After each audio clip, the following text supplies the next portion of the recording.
So, were you raised in a strict Catholic family? And if so, how did this impact on your life? I was not really raised in a very strict, but very practicing Catholic family, very religious Catholic family. Maybe you could say that's strict a little bit because like we are somehow forced to go to mass as a young person. Yes, you know what I mean. So, but in that aspect, like being brought up in a very Catholic family, practicing Catholic family, that has influenced me of myself as a believer in God, but also in my vocation to the priesthood. So I did from that aspect, I was able to decide to join the seminarian. So that's why I'm very grateful that I come from that particular family. Was there a time in your life where there was a barrier between you and God, or you lacked in faith a little? And if so, what broke that barrier and bring back your faith?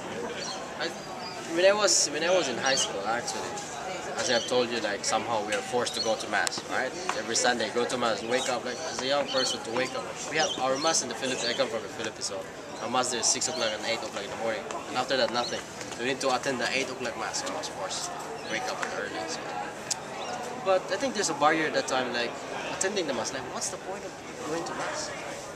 When you go out after that, you just do other things. Like I could see from people, like when they leave the church after the mass, just talk each other, like backbiting. Like, what's the point of going to mass? So I think that's a barrier, like always looking at what the other people. But the question is that, how about myself? Like how about myself, my own faith? So I think I was able to overcome that barrier when there was this particular group of people like doing some massage in the feet, like some, like it's an action of simplicity. It's an action of service to other people. So that's made me think that it's a very simple act. Like you help other people, like washing their feet all the time. So I did that one. Like you help like sick people, older people wash their feet.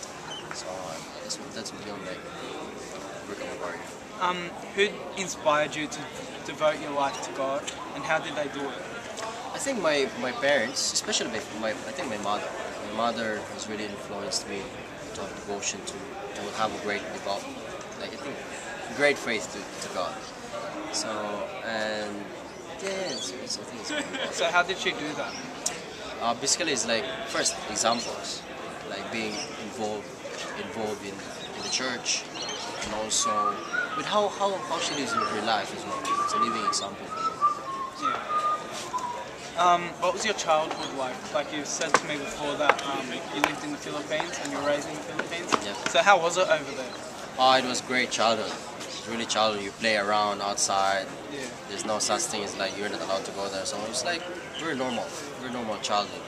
So yep, that's what I was saying. And if you want to answer this, feel free not to. What was your biggest regret in your life? Like what's something that you wish never happened? Biggest regret? Yeah. We should have. I think I could have 1 hour of preparation for that. I think maybe at the moment maybe there's some regrets. Can't really pinpoint something, but there are some. But I've learned something. Yeah. Maybe I will not be able to pinpoint which one, but for sure there are some. I'm still like human being, subject to weaknesses, subject to failure. So like everyone else. yeah, like everyone else. So you were studying to be a priest back in the Philippines. Yep. When you moved over, did you find that a hard change? At first, it was a difficult change because before, like, especially the main example, language itself. Yeah. Like, English is not my first language, and then very influenced American English. It's quite different to Australian English. Yeah. Can't understand like what they're saying, especially the younger ones. It's like what they're saying, what? So it's pretty challenging. Also with the culture. Even though there are a lot of Filipinos here, but different because when we come here, we're not just for Filipinos, we're for everyone. So we're becoming a priest for the Australian Catholic Church. So it's quite difficult to like try to adapt, right? But I think I was able to adapt well. So after almost 5 years now here in Australia, so I'm doing great with the help of God. So. Well, that's all our questions for today. Thanks for your time.